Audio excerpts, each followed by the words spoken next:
My name is Perry Flint. I'm 36 years old, a lieutenant commander in the United States Navy. And tonight, my family was about to remind me, in front of the most powerful people in Washington, D.C., that none of that mattered. They saw my life's work as a childish phase, a footnote in the grand story of the Flint dynasty. They thought they knew everything about me. But they didn't know my other name. They didn't know the one I had earned in the shadows, the name whispered in classified briefings. They didn't know Oracle.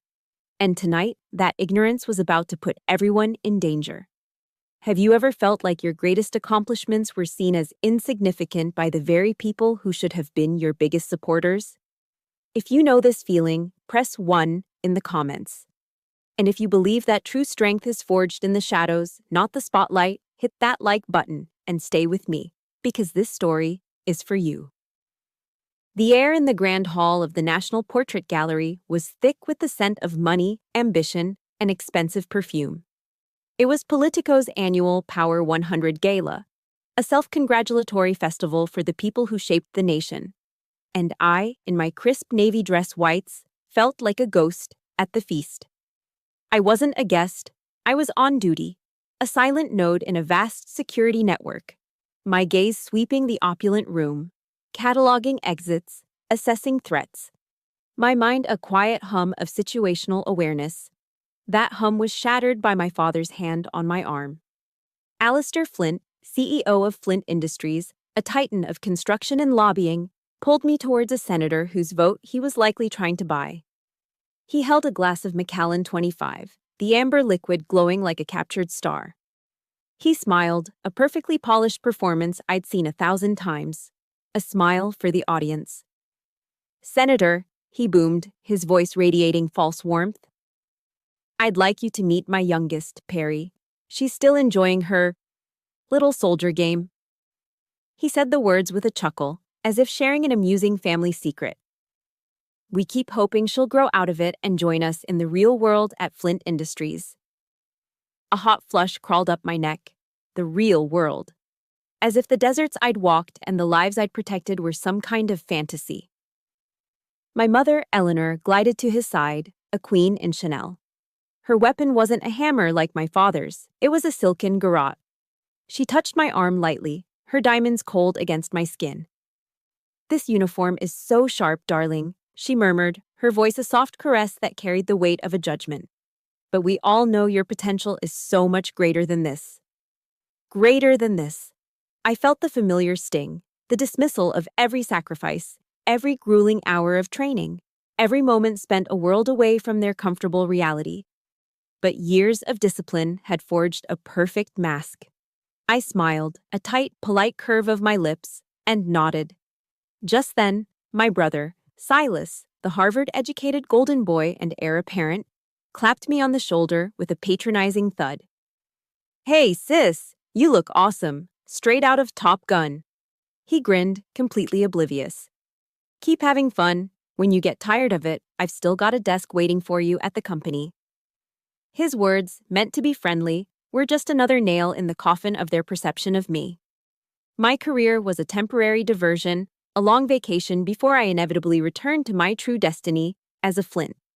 Their disdain wasn't just spoken, it was an ideology. A core belief that my chosen path was an embarrassing, inferior detour. I took a slow, deliberate breath, the way they taught us in SEAL training. In chaos, be the eye of the storm. Breathe, observe, act. The cold steel of my discipline pushed back the volcanic anger rising in my chest. I was a professional. This was just another hostile environment. And then, the environment became truly hostile. A man's voice, speaking Arabic with a distinct Levantine accent, crackled to life in my nearly invisible earpiece. It was a single, chilling phrase. "Al-Nazr al-Awashk al-Hubut fi al-Ush." My blood ran cold. It was the code. The eagle is about to land in the nest. An assassination. Here. Now.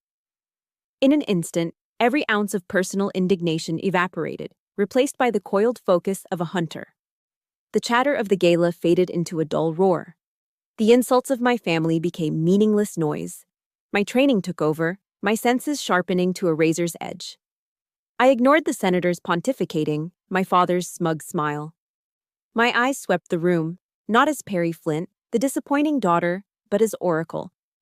I scanned past the glittering chandeliers, the famous faces, the security details. And I found him. He was dressed as a caterer, holding a silver tray of champagne flutes. But he wasn't a caterer.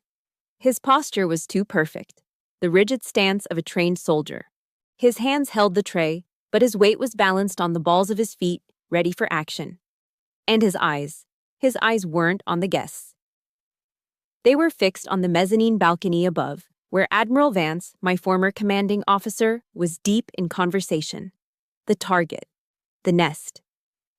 I didn't hesitate. There was no time for permission, no room for doubt. I moved. With a polite but firm, "Excuse me," I cut directly through the Admiral's conversation. I got close, my voice low, urgent, and stripped of all emotion. "Admiral, threat, you're 3 o'clock. Codename, Oracle. Move with me, now." Admiral Vance, a man who knew the weight of that name from a bloody campaign in the Middle East, didn't ask a single question. His eyes widened fractionally, but his body was already turning, following my lead without a word. We took 2 quick steps, turning into the narrow opening of a service corridor just as a dry, clipped thump echoed through the hall. It was the sound of a silenced firearm, almost lost in the din. It was followed by the sharp crack of shattering glass. I shoved the Admiral fully into the corridor as a chunk of marble exploded from the column right where his head had been a second ago. The bullet had found its mark, but the target was gone. I risked a glance back through the crack in the door. The scene in the grand hall was beginning to dissolve into chaos. But my focus was on my family. They stood frozen, their faces masks of naked, primal terror. The arrogance, the condescension, the casual cruelty, all of it had vanished, replaced by a raw, unfiltered horror I had never seen in them before. My father's hand was empty. His glass, the symbol of his power and status, lay in 1,000 glittering shards on the polished floor. The chaos of the gala eventually subsided into the controlled hum of a federal investigation. We were moved to a temporary command post, a sterile conference room within the gallery, now buzzing with agents in dark suits. Outside, the distant wail of police sirens sliced through the Washington night. That sound, it was a trigger. It pulled me from the present moment, from the shattered glass and the lingering scent of cordite, and threw me back 15 years. Back to a quiet, mahogany-paneled law office in Georgetown, a room that smelled of old books and leather, where a different kind of violence had taken place. I was 18, fresh-faced, and clinging to a fragile hope. It was the day of my grandfather's will reading. He was a Marine, a tough-as-nails veteran who had fought at Kaysan, and he was the only person in my family who had ever truly seen me. He saw the steel under my skin, not the disappointment in my father's eyes. He was the one who taught me how to shoot, who gave me his worn copy of Marcus Aurelius's Meditations, and who quoted General Patton, saying, "Measure a man not by where he stands in moments of comfort, but where he stands at times of challenge and controversy." He had promised me 2 things: his collection of military medals, the Purple Heart, the Silver Star, and a small trust fund. Not a fortune, but enough. "Enough for you to be free, Perry," he told me, his voice raspy but firm. "Free to follow the path of honor, wherever it leads you." For an 18-year-old girl drowning in a world of suffocating expectations, that promise was a life raft. I sat in that lawyer's office, clutching the hope of that life raft, surrounded by my family dressed in somber, expensive black. The lawyer, a man with a tired face, began to read. But before he could get to the part about me, my father, Alistair, cleared his throat. He didn't sound like a grieving son. He sounded like a CEO chairing a hostile takeover. "Gentlemen," he began, addressing the room as if it were a boardroom. My father was a sentimental man, but we must be practical. He gestured dismissively. These old military trinkets, they would serve a greater purpose and bring more honor to his name, on display at the National Museum of the Marine Corps. He made it sound so logical, so noble. A tribute, not a theft. Then his cool, calculating gaze landed on me. "And as for Perry's small trust, he continued, the word small dripping with condescension. I propose we absorb it into the main family investment fund. To leave it separate would only diminish its value. We are a family. We should act as one. My brother Silas, ever the dutiful son, nodded vigorously, his expression one of profound, borrowed wisdom. He was 22 then, already being groomed, already learning that the family's bottom line was more important than a grandfather's dying wish. I felt a surge of panic, a desperate need to speak, but my mother's hand landed on mine. It was a gesture that looked like comfort, but felt like a clamp. Her touch was icy. "Perry, darling, your father is right," she said, her voice a soft, silken whisper. "A young woman like you shouldn't be so fixated on the past, on war and such things. Leave that behind. Your future is here, with us." She spoke of my future as if it were a portfolio they needed to manage, an asset to be allocated for maximum return. My weak, faltering attempt at protest, "But Grandpa promised," was brushed aside like a child's tantrum. I was surrounded, outmaneuvered by the people who were supposed to protect me. They weren't just taking my inheritance, they were taking my one lifeline to a world where I felt I belonged, a world my grandfather had validated. They were taking away his last gift of recognition. I tried one more time, my voice barely a whisper. It was his wish. That's when my father's patience snapped. The mask of the pragmatic CEO fell away, revealing the cold, hard man beneath. He looked directly at me, his eyes devoid of any warmth, any empathy, any love. "Perry, stop being so sentimental," he said, his voice flat and brutal. "Honor doesn't pay the bills in Washington, D.C. Grow up. Grow up." The words hit me with the force of a physical blow. They froze the blood in my veins and the tears in my eyes. It was a statement of their entire worldview, a philosophy so cynical and ruthless it left no room for anything but power and profit. It wasn't just about the medals or the money. It was a complete and total negation of the values my grandfather had lived and died for, the values he had tried to pass on to me. It was the moment they made it clear that the love I received from him was, in their eyes, a worthless sentiment. In that silent, mahogany-paneled room, something inside of me broke. But something else was forged in its place. A piece of ice took root in my heart, a cold, hard resolve. I didn't say another word. I didn't cry. I simply sat there, feeling utterly and completely alone. That was the day I made a decision. I wouldn't prove them wrong with words. I would prove them wrong with my life. I would build a fortress of honor and discipline so strong that their world of money and influence could never touch it. I would become so good at my little soldier game that one day my value would be something they couldn't buy, couldn't manipulate, and couldn't ignore.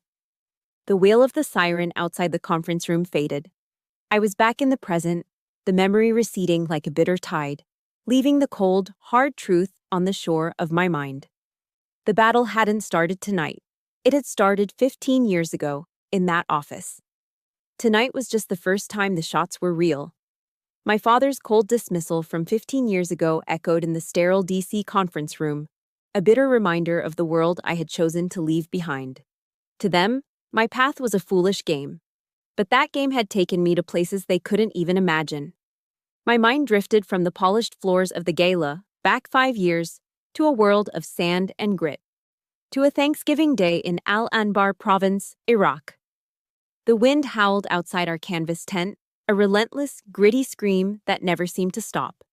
Inside, the air was a thick cocktail of dust, sweat, and gun oil. There were 4 of us, sitting on upturned ammo crates around a makeshift table. This was our Thanksgiving feast. We each had a foil packet from an MRE, a meal, ready to eat. I peeled mine open to reveal gray, leathery slices of processed turkey and a congealed lump of instant mashed potatoes. That was it. No pumpkin pie, no cranberry sauce, no boisterous laughter echoing through a warm, comfortable home. There was only the heavy silence of the desert, punctuated by the rhythmic crackle and hiss of the communications radio. I looked at the faces of my 3 comrades, Martinez, Chen, and Williams. Their faces were smeared with grime and exhaustion, but their eyes held a quiet understanding. They had also sacrificed a warm meal with their families, traded the comfort of home for this dusty outpost in the middle of nowhere. In that shared silence, in that moment of mutual sacrifice, I felt a bond of brotherhood deeper and more real than any connection I shared by blood. This was my family, the one I had earned. I managed to get a video call through to my family's winter home. The satellite connection was weak, the image flickering and pixelated, but it was clear enough to show me another universe. I was looking into the grand dining room of their Palm Beach mansion. A massive crystal chandelier sparkled above a table groaning with food. My father, Alistair, stood at the head, expertly carving a perfectly roasted, golden brown turkey. My mother, Eleanor, was proudly pointing out her new Tiffany & Co. dinnerware to someone off-camera. My brother, Silas, a few glasses of expensive wine into his celebration, grabbed the phone. "Perry, hey!" he yelled over the noise. He panned the camera around the room, a boastful tour of their opulence. "See what you're missing, sis. Too bad you're not here. Mom's oysters Rockefeller are to die for this year." They laughed and talked about upcoming ski trips to Aspen, about the stock market, about a charity gala they'd attended. Their world was so carefree, so completely detached from mine, it felt like a broadcast from another planet. A parallel universe where I didn't exist, and my reality was an incomprehensible fiction. Eventually, my father took the phone back. He squinted at the screen, as if trying to get a better look at an exotic animal at the zoo. "Is it hot over there, honey?" he asked. "Make sure you're drinking enough water." That was it, the full extent of his concern. A generic, detached pleasantry one might offer a stranger. Then my mother leaned in. "Perry, you look so thin," she said, her voice laced with disapproval, not care. "You simply must eat more." She said it as if I were vacationing at a Spartan health spa, not stationed in a war zone. Her concern was for my appearance, a reflection on her, not for my well-being. They never asked if I was safe. They never asked if I was scared. They never asked if I missed them. They couldn't comprehend my world, and worse, they had no desire to try. The call ended. The screen went black, leaving me in the dim, dusty light of the tent, a profound and hollow coldness settling in my chest. It was in that crushing loneliness that my true work began. That night, fueled by a bitter mix of coffee and resolve, I didn't sleep. I put on my headphones and began the painstaking work of sifting through hours of intercepted communications. My ears, trained for years to filter signal from noise, were my weapon. I listened past the static, past the mundane chatter, hunting for a whisper, a nuance, a dialect out of place, and then I heard it. A garbled conversation between two men, using a rare, ancient Bedouin dialect few could understand. They spoke of a Zafat Hamre, a red wedding, and it was planned for the Darb al-Hujjaj, the Pilgrim's Road. It was code, a sophisticated IED ambush targeting a high-value convoy. The convoy of my then commanding officer, Admiral Vance. The intelligence was thin, almost non-existent. Protocol dictated I wait for more corroboration. But my gut, the instinct honed by years in the field, screamed that this was real. I bypassed the chain of command, a career-ending risk. I laundered the intel through a trusted local asset and had it fed back to the Admiral's security chief, attributed only to a new, anonymous source. Oracle. It was the first time I'd ever used the name. The convoy rerouted with only minutes to spare. A few moments later, a massive explosion ripped through the desert night, exactly where they would have been. A fireball bloomed in the darkness, a testament to the disaster that had been averted. No medals were given. No official commendations were written for Perry Flint. But a legend was born in the classified channels, the legend of Oracle. Admiral Vance knew he owed his life to that ghost, that whisper in the static, and it was a debt he would one day be asked to repay. As I stood outside the tent, looking out at the endless, star-dusted expanse of the Iraqi desert, I knew I had done the right thing. I had saved lives. And I realized, with a sad but liberating certainty, that the validation I craved would never come from a crystal-draped dining room in Palm Beach. My worth wasn't something they could measure. It had to be measured by me, alone, here in the sand. As my grandfather's book said, the obstacle in the path becomes the path. This loneliness, this feeling of being unseen. It wasn't a weakness. It was the forge, and it was making me strong. For 2 days after the gala incident, my world had shrunk to the size of a windowless, temporary office. I was buried in data streams, hunting for the ghost organization my family had brushed against, a name that kept whispering from the digital ether, Origin. The emotional solitude was familiar, a state I'd learned to operate in, but it was a heavy cloak. Then my phone buzzed. It was an unknown number, but one I recognized from its encryption signature. It was Admiral Vance's private line. I answered, my voice professionally flat. Flint. Lieutenant Commander Flint. His voice came through the line, not with the clipped authority of an admiral, but with a deep, calm warmth that took me by surprise. I know you're under a lot of pressure right now. There was a pause. My wife, Mary, is making her famous gumbo tonight. I want you at my house at 1900 hours. I was stunned into silence. He seemed to sense my hesitation. Consider it an order, Perry, he added, his tone softening even more. But not from an admiral, from a friend.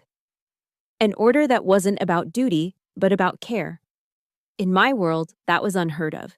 It was a lifeline thrown into the dark, churning waters of my isolation. For the first time since the attack, I felt a flicker of light. A possibility of something other than the cold weight of my past and the threatening pressure of my present. The Vances lived in Old Town Alexandria, a historic, quiet neighborhood across the river from D.C. that felt a world away from the capital's marble and concrete power structures. Their house wasn't a sprawling mansion like the ones I grew up in. It was a beautiful, 3-story brick townhouse, steeped in history, with black shutters and a welcoming red door. The moment I stepped inside, the sterile tension of the past 48 hours began to melt away. The house smelled of old books, lemon polish, and the rich, spicy aroma of slow-cooked food. Floor-to-ceiling bookshelves lined every available wall, crammed with books on history, philosophy, and naval strategy. This wasn't a house for show, it was a house for living and thinking. Admiral Vance's wife, Mary, met me at the door. She was a woman with intelligent, kind eyes and a smile that reached them instantly. She didn't offer a polite society handshake. She wrapped me in a warm, genuine hug. "Welcome, dear," she said, her voice as warm as the house itself. "We're so glad you could make it." Then she leaned in, a conspiratorial twinkle in her eye. "And we don't use code names at the dinner table. You're Perry here." She led me into the kitchen, where a massive pot of gumbo was simmering on the stove, filling the air with the scent of sausage, shrimp, and the holy trinity of Southern cooking: onions, bell peppers, and celery. The scene was so profoundly normal, so deeply comforting, it felt almost surreal. There was no judgment in the air, no silent calculation of my worth. There was only peace, knowledge, and the quiet promise of a good meal. We sat down at a simple wooden dining table, and for the next 2 hours, not a single word was spoken about the investigation, the attack, or my family. It was an unspoken, compassionate agreement to give me a sanctuary. Instead, Admiral Vance, or James, as he insisted I call him, told me about his last fly fishing trip to Montana, his eyes lighting up as he described the fight a rainbow trout put up. Mary, a retired history professor, discovered my love for ancient history and launched us into a spirited debate about Hannibal's tactics during the Second Punic War. She argued with the passion of someone who lived and breathed the subject, treating my opinions with a respect I rarely received even from my peers. They asked me about the books I was reading. They asked me where I dreamed of traveling after I left the Navy. They asked me about me, the person behind the uniform, behind the code name, the person my own family had never bothered to get to know. And I found myself talking, truly talking, for the first time in years. I heard myself laugh, a real, unforced sound that felt foreign and wonderful. In that cozy dining room, over bowls of rich, dark gumbo, I felt something I hadn't realized I was starving for. I felt seen. When it was time to leave, the Admiral walked me to the door. We stood for a moment under the soft glow of the porch light. "Perry," he said, his voice now serious, carrying the quiet authority I knew so well. He looked me straight in the eye. "What you do in the shadows, it has shaped history in ways the newspapers will never write about. Don't you ever let anyone tell you otherwise." My throat tightened, a knot of emotion I couldn't swallow. It was the validation I had spent a lifetime chasing, delivered so simply, so directly. He wasn't finished. "And remember this," he said, placing a hand gently on my shoulder. "This door is always open. This family is always here. This family." The words were a balm on wounds I didn't even know were still bleeding. It was more than an offer of shelter. It was an offer of belonging. It was the antidote to a lifetime of poison. I walked out into the cool DC night. The city was the same, the darkness was the same, the threat I was facing was still very real. But I was different. I was no longer an island. I was no longer alone. And that changed everything. The warmth from my dinner with the Vances lingered for a few hours, a fragile shield against the cold reality of my work. It was a borrowed piece, and like all borrowed things, it had to be returned. By morning, the comforting memory was gone, replaced by the harsh, clinical blue light of a computer screen. I was back in the windowless room that served as my command post, a mole burrowing through mountains of data. The world had shrunk again to this single, obsessive point of focus: hunting. With the quiet, unofficial support of a small, trusted team loyal to Admiral Vance, I was digging into the labyrinth of shell corporations and financial cutouts surrounding the attack. And one name kept surfacing like a body in a swamp, a ghost in the machine: Origin. On the surface, Origin presented itself as a bland, utterly forgettable logistics consulting firm. Its public face was a study in corporate camouflage. But the deeper I dug, peeling back the layers of digital misdirection, the more it looked like a venomous octopus. Its tentacles were a complex web of phantom subsidiaries and holding companies, reaching into the sun-drenched secrecy of the Cayman Islands and the anonymous banking havens of Panama. It was an empire of shadows, built to move money and assets without a trace. Its website was a monument to minimalist evasion, a blank wall offering no information, no names, no history, only a single, unsettling logo. It was 3 stylized V's, interlocked in a sharp, aggressive geometry that resembled a bat's wings in mid-flight, or perhaps a 3-pronged spear. The image was hypnotic in its stark simplicity, and it burrowed into my mind. A symbol of something sleek, predatory, and deeply, fundamentally wrong. A cold knot of dread, an instinct honed in the deserts of Iraq and the back alleys of the Middle East, began to tighten in my stomach. This was the feeling I got just before an ambush, the silent alarm that screamed when a situation was dangerously wrong. Trusting that gut feeling has kept me alive more than once. I used the ongoing security audit of the gala as official pretext and requested full access to my father's temporary office and all his materials from the conference. It was a long shot, a desperate search for a single needle in a haystack of his own making, but I had to know. His temporary office wasn't just a room. It was a statement, a luxury suite at the Willard with a sweeping panoramic view of the Washington Monument. It was a perch of power. Stacks of glossy brochures and strategic plans for Flint Industries lay on a polished mahogany desk, testaments to my father's relentless ambition. I sifted through them, my movements methodical, my mind a cold, analytical engine pushing down the rising tide of filial guilt. Then, tucked into a leather-bound portfolio, I saw it. It was a draft of a strategic partnership agreement between Flint Industries and a European partner, a company called Viridian Group. I'd never heard of them. The document itself was dense with legalese, pages of standard, boring corporate jargon. But as I flipped to the final signature page, my blood ran cold. There, in the bottom corner, faint as a watermark and almost invisible to the naked eye, was the logo. The 3 interlocking V's. Origin. My heart hammered against my ribs. The air left my lungs in a silent rush.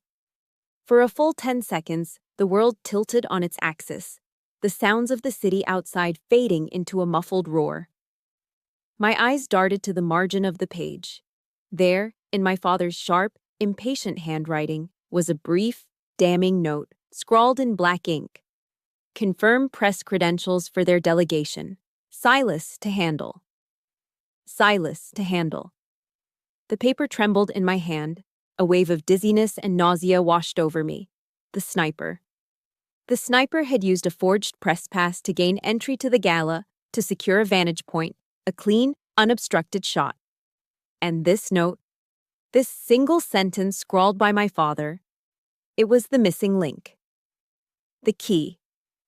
My father, blinded by his reckless ambition or driven by something far worse, and my brother, in his eager, thoughtless obedience, had greased the wheels. They had personally provided the cover, the very credentials, for the man who tried to murder the Admiral, the man I was sworn to protect. The casual, lifelong contempt they held for my career was no longer a private family drama, a source of quiet pain and resentment. It had bled out of their gilded world and into mine, metastasizing into a clear and present danger to national security. An icy rage, cold and sharp, sliced through the initial shock. But right behind it, nipping at its heels, came a wave of pure, primal fear. If my father was involved, even as an unwitting pawn in their sophisticated game, then the enemy wasn't just some shadowy organization across the ocean. The enemy was close. The enemy had a key to my childhood home. My hands shook as I pulled out my secure phone, my fingers fumbling with the keypad. My mind was a whirlwind of denial, frantically trying to find another explanation, a plausible coincidence, anything to refute the terrible, treasonous conclusion forming in my head. I typed Viridian Group into a deep web search engine. The search results loaded with agonizing slowness, an article from a European financial journal, a dry press release about a new acquisition, and then an image. It was a photo from a high-profile charity golf tournament at Mar-a-Lago, taken a few years ago.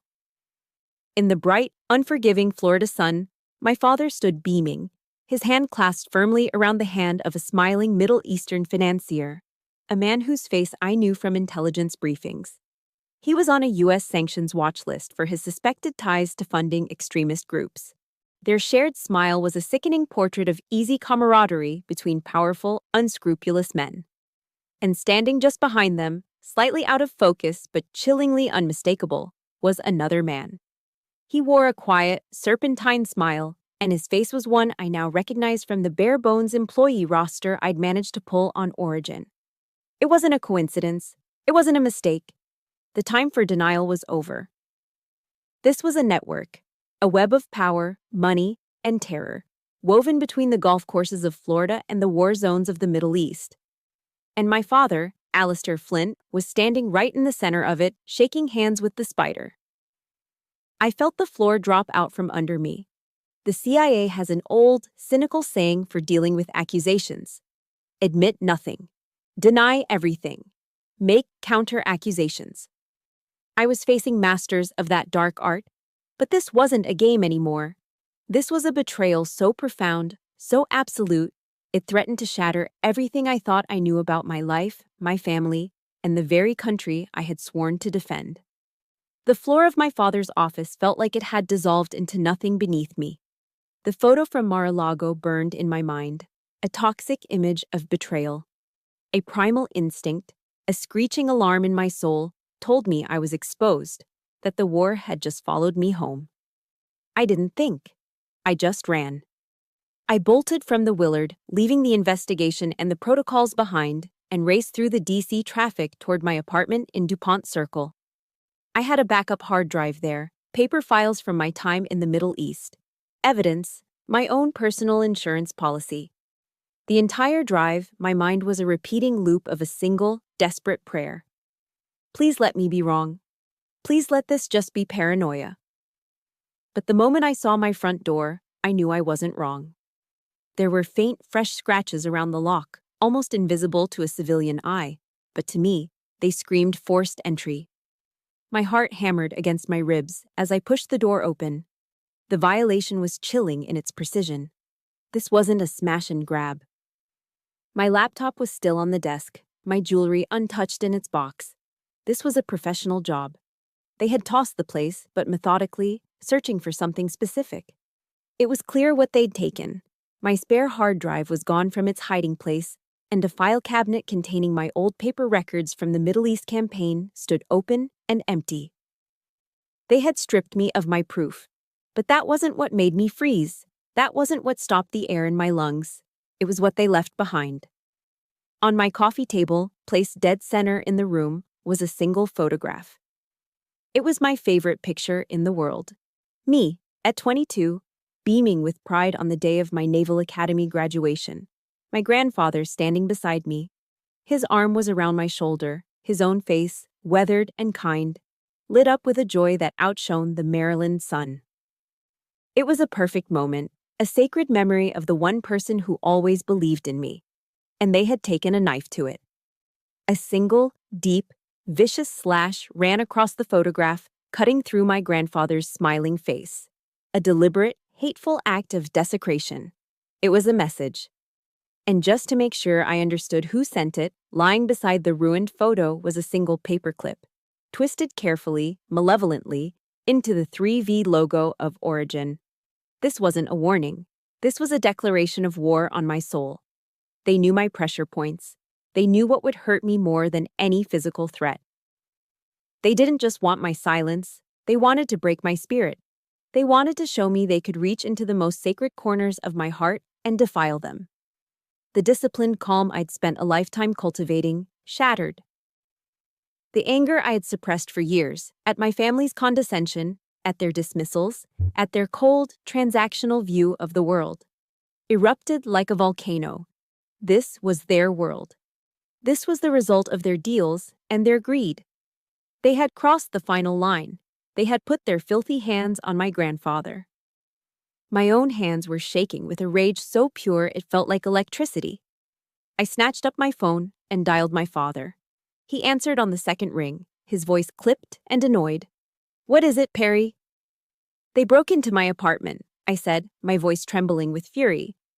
"Your new business partners. They were here. They desecrated Grandpa's picture." The words felt like acid in my mouth. There was a long, cold silence on the other end of the line. I could hear his breathing, measured and controlled. Then he spoke, and his voice was not that of a concerned father, but of a chairman annoyed by a junior employee's incompetence. "Perry, you're being dramatic," he said, his tone dripping with impatience. "This is the world of big deals. There are risks involved. You chose your path. Deal with the consequences yourself. And stay out of my business." He hung up. The dial tone buzzed in my ear, the sound of ultimate betrayal, the final door slamming shut. He didn't just dismiss my fear, he blamed me for it. He confirmed in that one cold, cruel statement that I was on my own. I slid down the wall and crumpled onto the floor, the phone slipping from my grasp. I felt utterly broken, adrift, betrayed by my enemies and abandoned by my family. I stared at the ruined face of my grandfather, and for the first time since I was a child, hot tears streamed down my face. Tears of grief, of rage, of profound, bottomless loneliness. But as the tears subsided, they washed away the grief and left something else in its place. Something hard and cold and clear. A resolve of pure, unyielding steel. My hand reached for the one thing my grandfather had left me that they could never take. His worn copy of Meditations. Tucked inside, yellowed and creased with age, was a single sheet of paper I had printed out years ago. It was a passage from a speech by Theodore Roosevelt, The Man in the Arena. I pulled it out. And in the wreck of my apartment, I began to read the words aloud, my voice starting as a whisper but growing stronger, harder, with every line. It is not the critic who counts, not the man who points out how the strong man stumbles. The credit belongs to the man who is actually in the arena, whose face is marred by dust and sweat and blood. Have you ever had a moment where a final line was crossed, a moment that turned all your pain into pure, unbreakable strength? If you have, press 9 in the comments. And if you believe it's time for the person in the arena to fight back, hit that like button. I read the final lines, my voice now a low, steady vow. I stood up, wiping the tears from my face with the back of my hand. The pain was still there, but it had a new purpose. It was fuel. All right, I whispered to the empty, violated room. They want a war. They'll get one. In their arena. The grief in my apartment had crystallized into something else entirely. Cold, hard purpose. The tears were gone. The victim was gone. There was only the mission. I was no longer acting as Lieutenant Commander Perry Flint, bound by the Navy's rules of engagement. I was now Oracle, and my rules were my own. Know your enemy and know yourself, and you need not fear the result of 100 battles. Sun Tzu's ancient wisdom, studied at the academy, had never felt more relevant. It was time to know my enemy. I picked up a sleek, featureless burner phone from my go bag and opened a heavily encrypted messaging app. I scrolled to a single contact, a name I hadn't used in years. Castle. He was a ghost, a former NSA signals intelligence prodigy who had been forced into early retirement after a botched operation in Yemen. I had been the one to find the data that proved he was the scapegoat, not the cause. It was enough to save his pension and his reputation. I had never called in the favor, until now. I typed a single, simple sentence. Castle, I need a key for a locked door. I'm cashing in my chit. The reply came back in less than 10 seconds. The usual place, 1 hour. In my world, loyalty and old debts were a currency far more valuable than anything my father could comprehend. The usual place was a dimly lit, perpetually crowded coffee shop in Adams Morgan, a neighborhood known for its transient population and noisy nightlife, the perfect place to be anonymous. The air smelled of burnt coffee beans and damp wool. I found Castle hunched over a laptop in a dark corner booth. He looked older, grayer, the stress of a life in the shadows etched onto his face, but his eyes were still as sharp and restless as a hawk's. He didn't waste time on pleasantries. He didn't ask what I was into or why. He understood the rules. He simply slid a tiny USB drive across the scarred wooden table. This is a custom worm program, he said, his voice a low murmur that was easily lost in the cafe's chatter. Plug it into any device on their internal network. It'll sniff out any file encrypted with the specific quantum algorithm that firms like Origin favor. It won't break the encryption. That's next to impossible. But it will flag the files, clone them, and send the copies to a secure dead drop I've set up for you. You only get one shot. Once the worm is in, it'll erase itself in 60 seconds. He stood up, pulling the collar of his coat high. As he turned to leave, he paused. Oracle, he said, using the old name with a hint of warning. Be careful. These kinds of doors are often booby-trapped. I pocketed the USB drive. It felt heavy in my hand, a small piece of metal that held the key to either my victory or my destruction. My first weapon was secured. Now I needed the ammunition. With a quiet call to Admiral Vance, I was granted full, unrestricted access to all the security and surveillance footage from the night of the gala. For the next 36 hours, I barricaded myself back in my windowless command post. The world outside ceased to exist. My only companions were the hum of the servers, the glow of a dozen monitors, and the bitter taste of black coffee.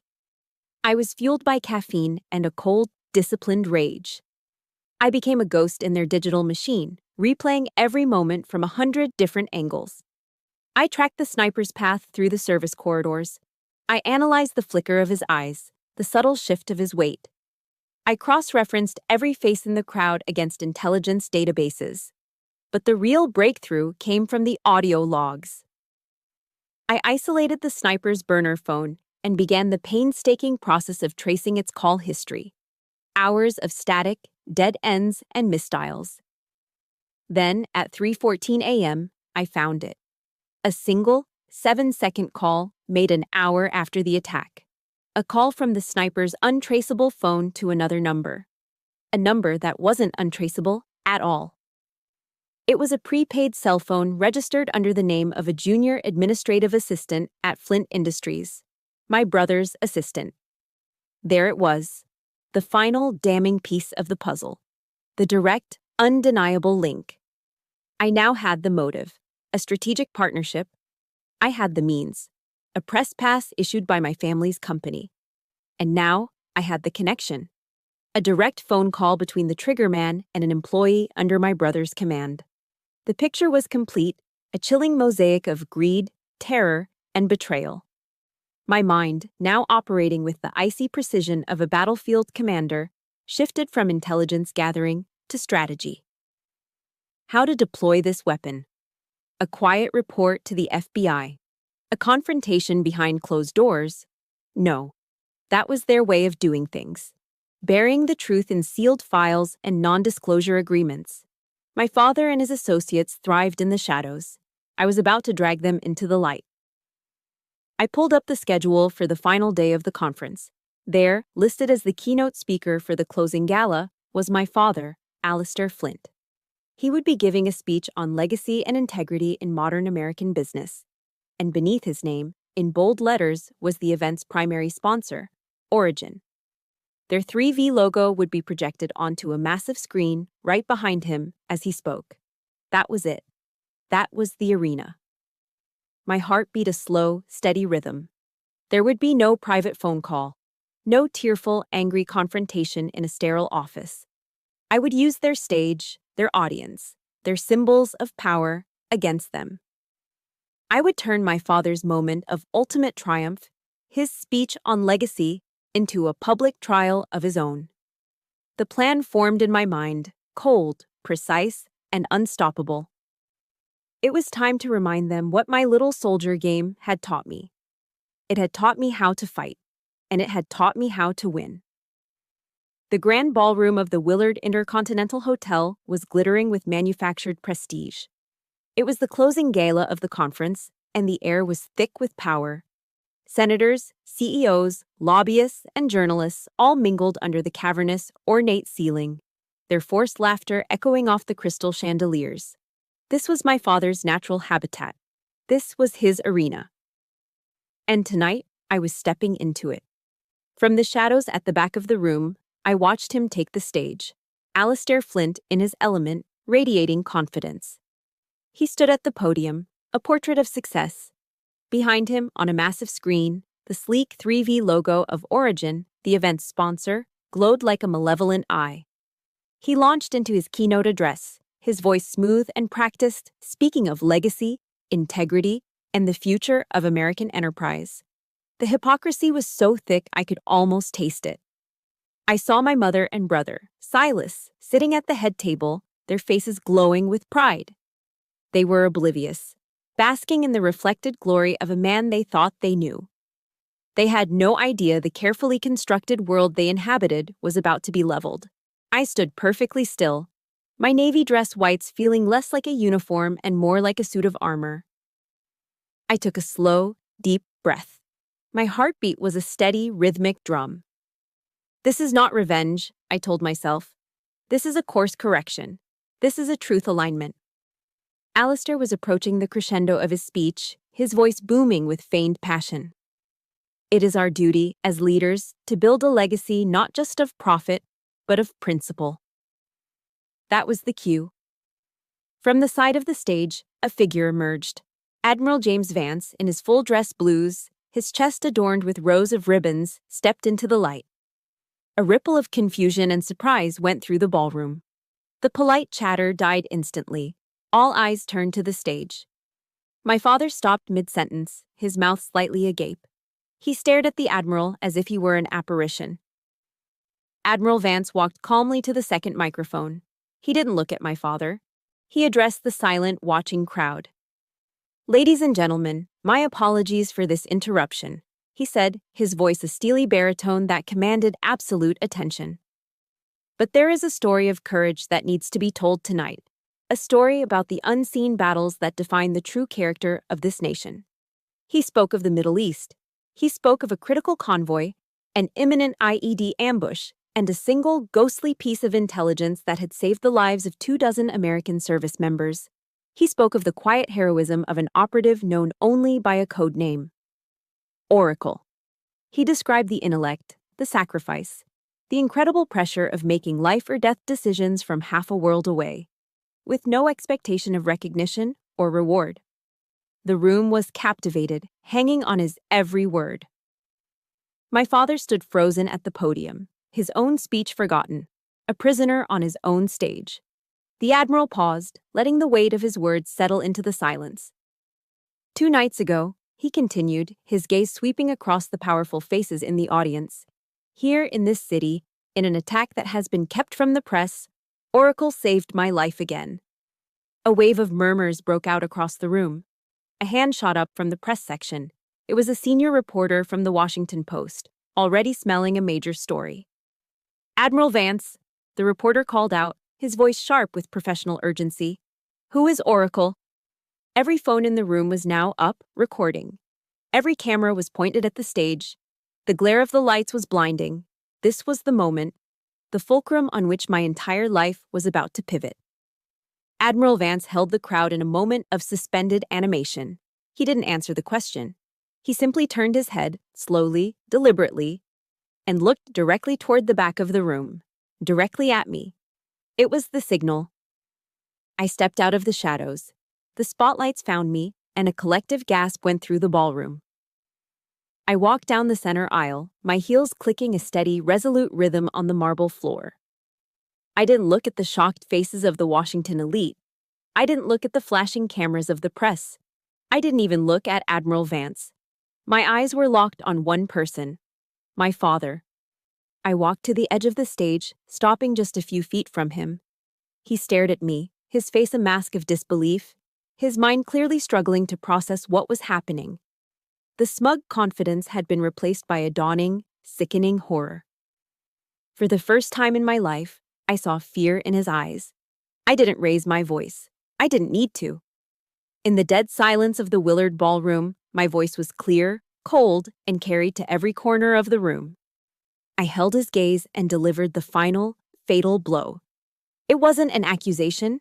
It wasn't an explanation. It was simply a fact. The daughter you underestimated. Absolute silence, a stunned, breathless vacuum that lasted for 3 full seconds. Then, the explosion. Not a bomb, but 1,000 camera flashes going off at once. A blinding, deafening volley of clicks and strobes. The sound of a reputation, a legacy, and a family dynasty shattering into a million irreparable pieces.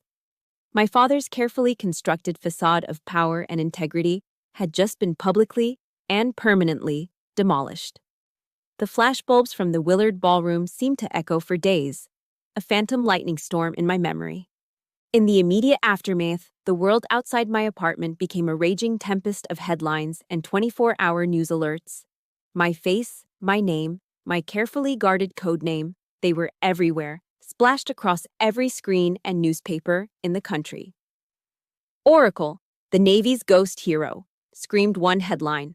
"Flint Industries implicated in assassination plot," declared another. "Politico Gala shaken by revelations as daughter exposes titan of industry." The fallout was swift, brutal, and exactly what I had engineered. Trading of Flint Industries stock was immediately halted on the New York Stock Exchange, its value plummeting in after-hours markets. The FBI, no longer operating in the shadows at my behest, launched a full-scale, highly public investigation into both my father's company and the phantom entity known as Origin. The glittering empire my father had spent a lifetime building, a monument to his ego and ambition, was beginning to crack and crumble under the weight of the truth. I watched it all unfold from the quiet, controlled sanctuary of my apartment. I had turned off my personal cell phone, a necessary act of self-preservation against the inevitable flood of calls from reporters, stunned old acquaintances, and curious friends. I kept only a single, secure line open, my sole connection to the official world I still served. In the silence, a profound and boundless sense of relief washed over me. It felt as if a mountain I'd been forced to carry on my back my entire life, a crushing weight of expectation and disappointment, had finally been lifted and cast aside. The truth was out. I was, in a very real way, free. But as the days passed and the initial adrenaline of the confrontation faded, a different feeling crept into the silence. A hollow, echoing emptiness. It was the quiet, lingering grief for the family I'd always wished for. The family I now knew, with absolute and final certainty, I would never have. The victory was clean and strategically perfect, but it wasn't painless. Winning the war meant accepting the casualties, and the primary casualty was the fantasy of a loving family I'd clung to for far too long. A few days into my self-imposed isolation, the secure line buzzed, its sharp, electronic sound cutting through the quiet. The encrypted caller ID read, Silas. I hesitated for a moment, my thumb hovering over the screen. Then, with a steadying breath, I answered, my voice deliberately neutral. Hello, Silas. The voice on the other end was one I barely recognized. The smooth, confident, perpetually patronizing tone of my older brother had been stripped away. In its place was a man who sounded lost, scared, and years younger. His words tumbled out in a panicked, disjointed rush. Perry. Oh God, Perry, I'm sorry, he stammered, his voice cracking. I swear to God I didn't know. I had no idea what any of this was about. Dad just told me to process the credentials for a new European client. That's it. It was just paperwork, a routine request. I never would have. Are you okay? It was the first time in my adult life I'd ever heard a single, unadulterated drop of sincerity in his voice. This wasn't a performance. He was genuinely terrified, a man whose gilded cage had just been revealed to be a prison. And the bars were beginning to close in. For a fleeting second, I felt a pang of pity for him. But pity was a luxury I couldn't afford. As the psychologist Brené Brown wrote, clear is kind, unclear is unkind. It was time for absolute clarity. I'm fine, Silas, I replied, my voice calm, but with a new, unmistakable distance in it. The emotional armor was back in place. But your feelings don't change the facts. You have a choice to make, right now. You need to decide which side you're on, the side of the truth or the side of Dad's lies. I didn't wait for an answer. I didn't need one from him. The choice was his to live with, his consequence to bear. I ended the call. I had drawn the first boundary. The next call, a day later, came from Admiral Vance. His voice was grim but steady, a reassuring anchor in the storm. Your father was brought in for questioning by the Bureau this morning, he said, skipping the pleasantries. Publicly, he's stonewalling, admitting nothing, denying everything. Classic Alistair Flint. The Admiral paused, and I could hear him take a breath. But he gave them something off the record. A name. The name of Origin's primary intermediary in Europe. He didn't confess, Perry, but he chose a side. I processed his words, my analytical mind kicking in. It wasn't an apology. My father was too proud, too pathologically arrogant to ever offer one. It was a cold, calculated move of self-preservation, a bargaining chip to save himself. But it was also something more. It was the only way a man like him could concede defeat. It was his silent, grudging admission that my world, the one of intelligence and unavoidable consequences, had finally proven to be more real than his. It was his acknowledgement that I had been right. It was a victory, but it tasted like ash. The final communication from the House of Flint came a week after the gala. It was an email from my mother. It was long and rambling, a masterclass in narcissistic manipulation, expertly disguised as maternal concern. She wrote of her shock, her pain, her own sacrifices for the family name. She painted herself as the ultimate victim in this tragedy, a loyal wife blindsided by events she couldn't possibly comprehend. The email ended with a sentence designed to weaponize guilt and pull at the old strings of familial obligation. Family needs to stick together in times of crisis. You should come home. I read the words, and for the first time, her attempts to guilt me felt powerless, like a ghost rattling chains that were no longer attached to me. The old wounds didn't ache. I just felt a deep, profound pity for her, a woman so trapped in her husband's gilded world that she couldn't see the truth even when it was a national headline. I thought about what family really meant. It wasn't blind loyalty to a lie. It was showing up, telling the truth, and offering a safe harbor, like the Vances had for me. My reply was short, clear, and final. I typed, I agree. Family does need to stick together. That's why I'm having dinner with Admiral Vance and his wife tonight.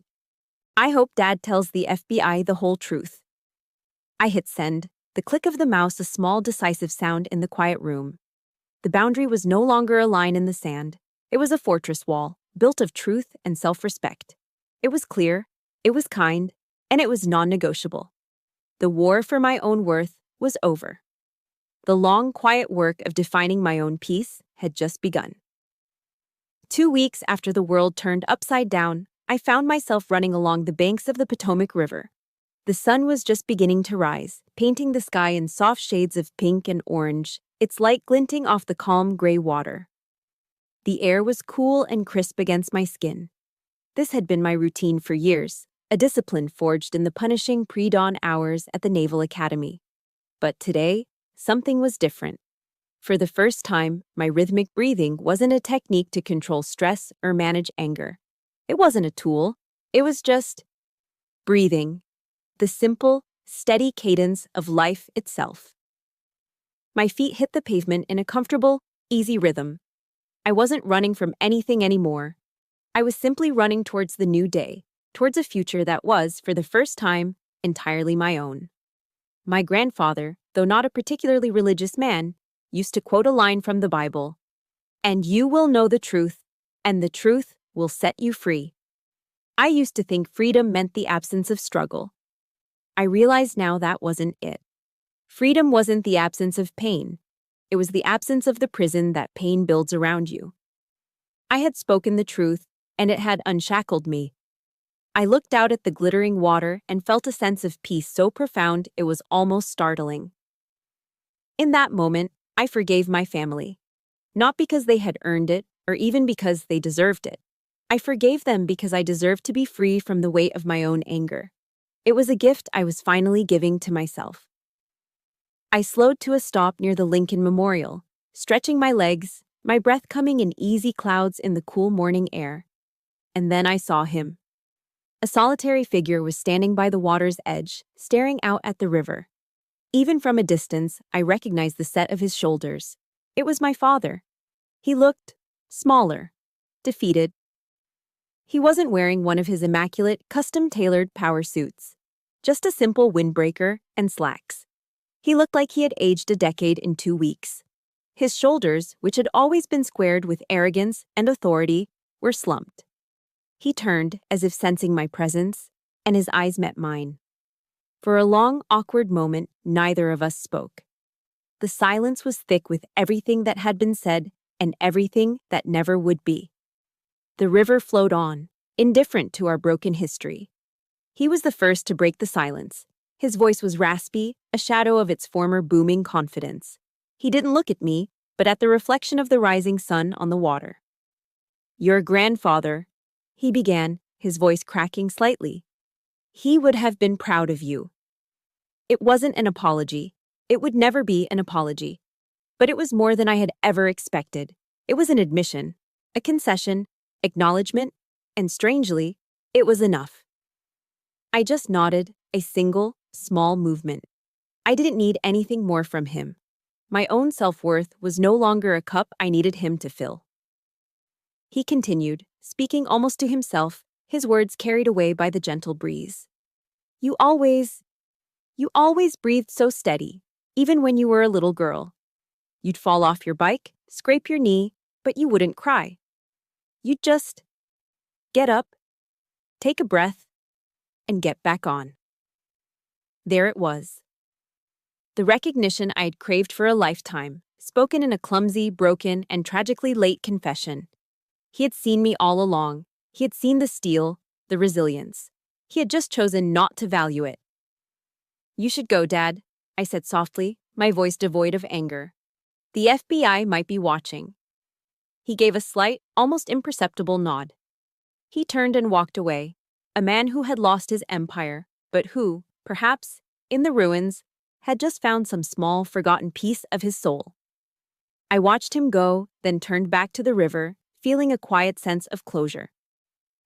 3 days later, I found a plain white envelope in my mailbox. No stamp, no postmark, no return address. My instincts went on high alert. Inside, there was no letter, just a single playing card, the Joker. Pasted across the card were words cut from newspaper headlines, a classic, theatrical threat. Oracle, a new game has begun. A year ago, this would have sent a jolt of fear through me. Today, I felt nothing but a calm, steady resolve.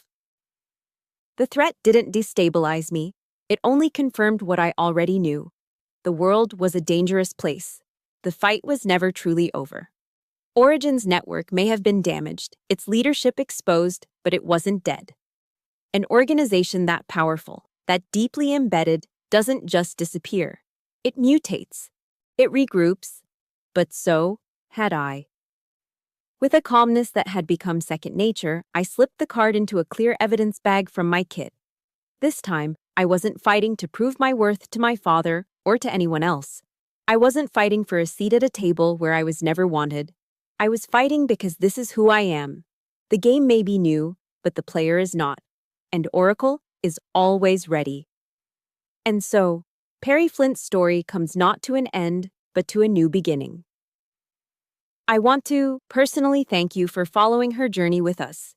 Her transformation from the underestimated daughter to the master of her own arena is a powerful reminder that our truest strength is the one we find within ourselves, forged in our own silent battles.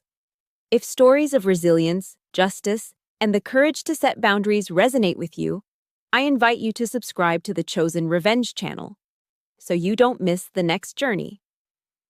Let us know in the comments, what part of Perry's story gave you the most strength? We read everyone.